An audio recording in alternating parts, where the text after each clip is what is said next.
بنوں کی مروت canal road سے 2 police اہلکار بھائیوں کی لاشیں ملی ہیں۔ کمشنر آفس میں ملازم تیسرے بھائی کی تلاش جاری۔ ترجمان پولیس کا کہنا ہے کہ مقامی افراد نے بتایا کہ تینوں بھائیوں کو رات سوکڑی حسن خیل سے اغوا کیا گیا تھا۔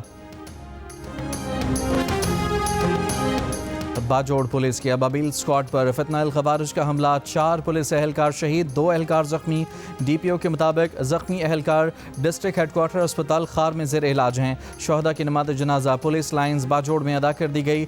اعلیٰ پولیس اور سول حکام کی شرکت۔ خیبر میں نامعلوم افراد کی فائرنگ سے پولیس اہلکار سفیر خان جاں بحق، کم سن بیٹا زخمی، پشاور منتقل، ملزمان فرار ہو گئے۔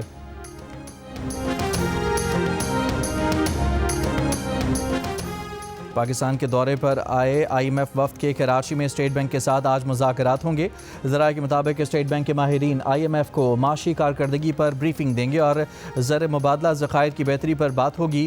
Policy rate, anti terror financing اور اینٹی منی لانڈرنگ اقدامات سے بھی آگاہ کیا جائے گا۔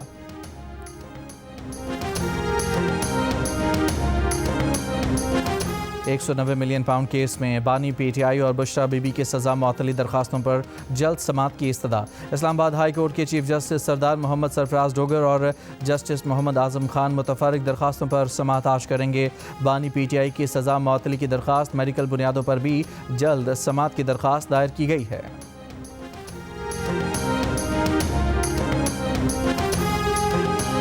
جنیوا میں امریکہ ایران جوہری مذاکرات کا تیسرا دور آج ہوگا۔ ایرانی وزیر خارجہ عباس عراقچی جنیوا پہنچ گئے۔ مذاکرات میں امریکہ کی نمائندگی امریکی نمائندہ خصوصی سٹیو وٹکاف اور جیرڈ کشنر کریں گے۔ امریکی وزیر خارجہ مارکو روبیو نے کہا کہ ایران فی الحال یورینیم افزودہ نہیں کر رہا، لیکن کوشش ضرور کر رہا ہے۔ ایران بیلسٹک میزائل پروگرام پر بات چیت سے انکاری ہے۔ بات نہ کی تو ایران کے لیے بڑے مسائل ہو سکتے ہیں۔ آسٹریلوی حکومت نے مشرق وسطیٰ سے شہریوں کو نکلنے کے لیے اقدامات شروع کر دیے۔ ڈچ ایئر لائنز کا اسرائیل کے لیے پروازیں بند کرنے کا اعلان۔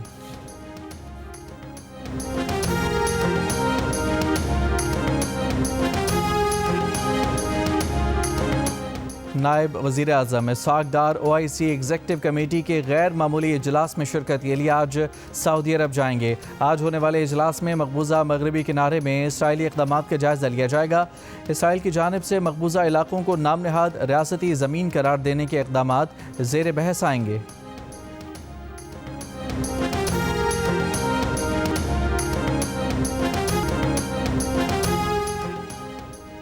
بھارتی وزیر اعظم کا دورہ اسرائیل، اسرائیلی اپوزیشن کا مودی کے خطاب کا بائیکاٹ۔ مودی کے پارلیمنٹ میں آنے پر اپوزیشن ارکان نشستوں سے اٹھ کر باہر چلے گئے۔ غزہ میں اسرائیل فوج کی جانب سے فلسطینیوں کی نسل کشی کے بعد نریندر مودی کے اس دورہ اسرائیل کو خود بھارت میں تنقید کا سامنا ہے۔ مبصرین کا کہنا ہے کہ مودی ایسے وقت میں یہ دورہ کر رہے ہیں جب بھارت کے پرانے دوست ایران پر حملہ ہونے کے امکانات بہت زیادہ ہیں۔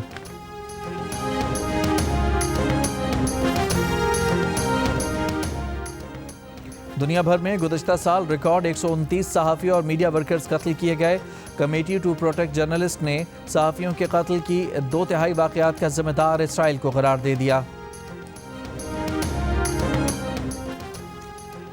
دنیا کے معروف کاروباری شخص بل گیٹس نے ایپسٹین فائلز میں نام آنے پر بل گیٹس فاؤنڈیشن کے اسٹاف سے معافی مانگی ہے۔ انہوں نے کہا کہ ان سے غلطیاں ہوئی ہیں جن سے ان کی انسانی بھلائی کے لیے کام کرنے والی فاؤنڈیشن کو نقصان پہنچا ہے۔ انہوں نے اصرار کیا کہ ان کا ایپسٹین کے جرائم میں کوئی حصہ نہیں ہے۔ ایپسٹین سے تعلق رکھنے کا مقصد مخیر افراد سے تعلقات بنانا تھا۔ انہوں نے کوئی غیر قانونی کام نہیں کیا، نہ ہی کوئی غیر قانونی کام ہوتے دیکھا۔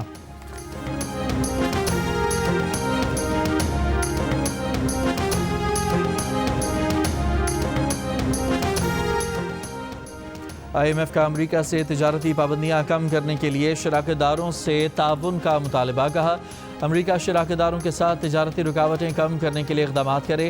تجارتی طریقوں سے متعلق خدشات دور کرنے کے لیے شراکت داروں سے بات کرنی چاہیے۔ قومی سلامتی کی بنیاد پر عائد ٹیرف اور برآمدی پابندیاں محدود ہونی چاہیے۔ امریکہ نے ایران پر نئی پابندیاں لگا دیں، متحدہ عرب امارات اور ترکی کی کمپنیاں بھی پابندیوں کی فہرست میں شامل۔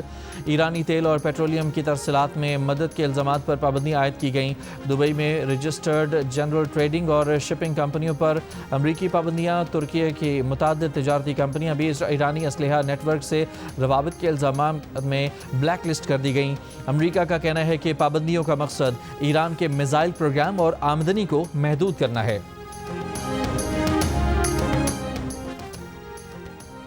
مانچسٹر کی مسجد میں ایک شخص کے بیگ سے ہتھیار برآمد۔ منگل کی شام سفید فام شخص بیگ کے ہمراہ مسجد میں داخل ہوا۔ میڈیا رپورٹ کے مطابق رضاکاروں نے بیگ کی تلاشی لی تو کلہاڑی، چاقو اور ہتھوڑا برآمد ہوا۔ ملزم فرار ہو گیا۔ وزیر اعظم کیئر سٹارمر اور ہوم سیکرٹری شبانہ محمود کا اظہار تشویش۔ شبانہ محمود نے کہا کہ ملک میں کسی قسم کے مذہبی تعصب اور نفرت کی گنجائش نہ ہوگی۔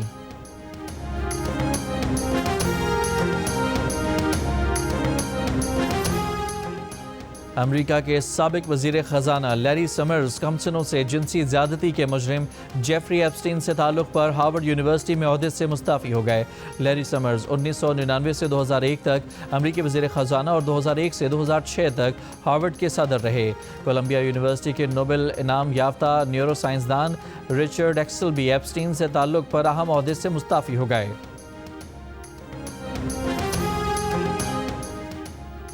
امریکہ نے میکسیکو میں سرکاری عملے پر عائد تمام پابندیاں ختم کر دیں۔ منشیات کے بدنام زمانہ سرغنہ المنچو کی ہلاکت کے بعد عائد پابندیاں اٹھا لی گئیں۔ اے آئی سے لیس سمارٹ چشمے مارکیٹ میں آنے کے لیے تیار۔ پہننے والے کے سامنے سے آنے والے شخص کا پورا پروفائل سامنے آ جائے گا۔ ایسے چشموں سے خواتین اور لڑکیوں کو ہراسانی یا بدسلوکی بڑھنے کے خدشات ہیں۔ گھریلو تشدد اور انسانی ہراسانی کے اداروں نے بھی تنبیہ کر دی۔ میٹا کے ترجمان کا کہنا ہے کہ کمپنی اس فیچر کے حوالے سے ابھی مختلف آپشنز پر غور کر رہی ہے اور کسی بھی اقدام سے پہلے محتاط اور سوچ سمجھ کر فیصلہ کرے گی۔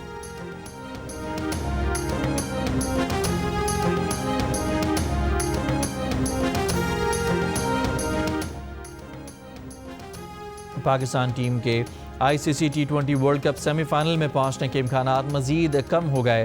نیوزی لینڈ نے سری لنکا کو 61 رن سے ہرا کر 3 پوائنٹس حاصل کر لیے، رن ریٹ بھی بہتر بنا لیا۔ اگر کیوی ٹیم انگلینڈ سے آخری میچ ہار بھی گئی تو پاکستان کو سیمی فائنل میں پہنچنے کے لیے سری لنکا کو بڑے مارجن سے ہرانا ہوگا۔ انگلینڈ اور نیوزی لینڈ کا میچ بارش کے باعث منسوخ ہوا تو بھی پاکستان ٹیم ایونٹ سے باہر ہو جائے گی۔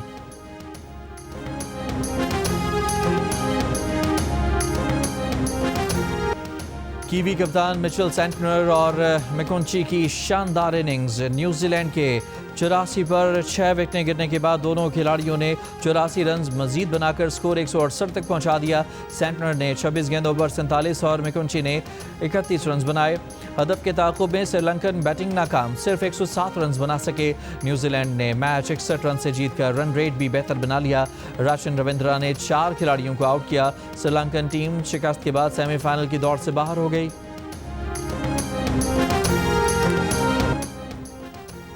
پاکستان ہاکی فیڈریشن نے قومی کھیل کی بحالی کی جانب بڑا قدم اٹھاتے ہوئے فلائنگ ہارس اولمپئن سمیع اللہ کو پاکستان مینز ہاکی ٹیم کا چیف سلیکٹر مقرر کر دیا۔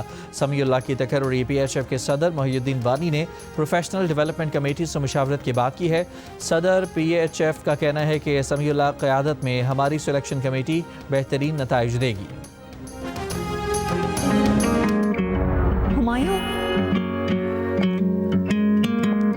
ہنسی تیری خوش نصیبی میری بسی ہے ایسے میرے دل میں جیسے دھوپ سرد میں پڑے، مل گیا جو ہے مجھے یہ ساتھی، سوچتا ہوں زمانے سے کہا تھی کیوں نہ سنے عرض یہ میری، تو جاننے لگے تمہیں۔ مائے ناز ڈائریکٹر بدر محمود اور ارسلان زیشان کی مشترکہ کاوش نئی ڈرامہ سیریل خوش نصیبی ایک منفرد اور جذبات سے بھرپور کہانی ہے۔ شاندار لوکیشنز، متاثر کن مناظر اور مضبوط کردار اس ڈرامے کو دیگر سیریل سے منفرد بنائیں گے۔ پہلا ٹیزر ریلیز ہونے کے بعد ناظرین بے صبری سے اس ڈرامے کے آن ایئر ہونے کے منتظر۔ خوش نصیبی جلد ٹی وی اسکرین کی زینت بن کر ریٹنگ چارٹس پر اپنی جگہ بنائے گا۔